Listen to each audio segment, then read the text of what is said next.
नमस्कार दोस्तों, दुनिया एक ऐसी मोड़ पर खड़ी है जहां एक चिंगारी पूरी ग्लोब को राख कर सकती है।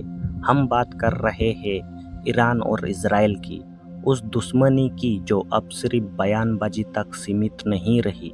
मिसाइल चल रही है, ड्रोन्स उड़ रहे हैं और इन सब के बीच फंसा है एक आम इंडियन की रसोई का बजट।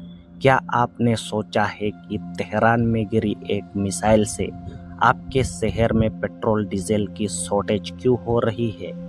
क्यों एलपीजी सिलेंडर के लिए लंबी लाइन लगने लगी है? आज हम जियोपॉलिटिक्स की उन गहराइयों में जाएंगे जहां ब्लैक गोल्ड यानी क्रूड ऑयल को एक हथियार की तरह इस्तेमाल किया जा रहा है। दोस्तों, जरा इस मैप पर नजर डालिए।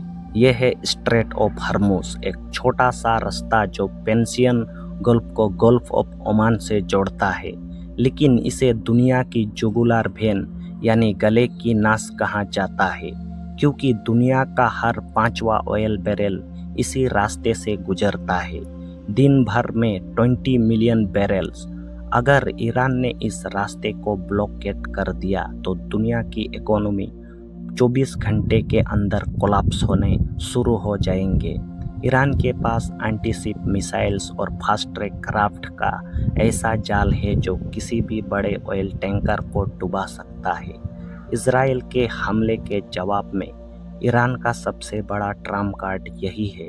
अगर हॉर्मुज बंद हुआ तो ऑयल प्राइसेस 150 या $200 पर बैरल तक जा सकता है। क्या इंडिया इसके लिए तैयार है? दोस्तों, इंडिया दुनिया का तीसरा सबसे बड़ा ऑयल कंज्यूमर है, लेकिन दुखी की बात यह है कि हम अपनी ज़रूरत का 85% से ज़्यादा तेल बाहर से मंगवाते हैं। हमारी डिपेंडेंसी मिडिल ईस्ट पर सबसे ज़्यादा है। इराक, सऊदी अरबिया और यूएई हमारे टॉप सप्लायर है। और ट्विस्ट देखिए, इन सब का तेल उसी स्ट्रेट ऑफ हॉर्मुज से होकर आता है।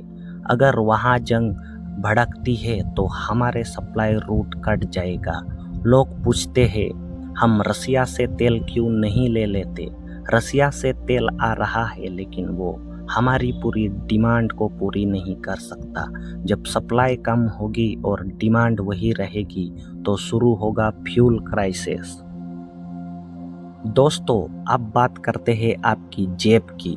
डीजल सिर्फ एक फ्यूल नहीं, इंडिया की इकोनॉमी की लाइफलाइन है। हमारे लगभग हर ट्रक डीजल पर चलता है। अगर डीजल महंगा होता है या मिलना बंद होता है तो ट्रांसपोर्ट का कॉस्ट बढ़ेगा। इसका डायरेक्ट असर सब्जी, फल और रोज़मर्रा के सामान पर पड़ेगा। एलपीजी, इंडिया में हर साल करोड़ों गैस सिलेंडर की खपत होती है। इंटरनेशनल मार्केट में नेचुरल गैस की कीमतें वार की वजह से 40% तक उछाल चुकी।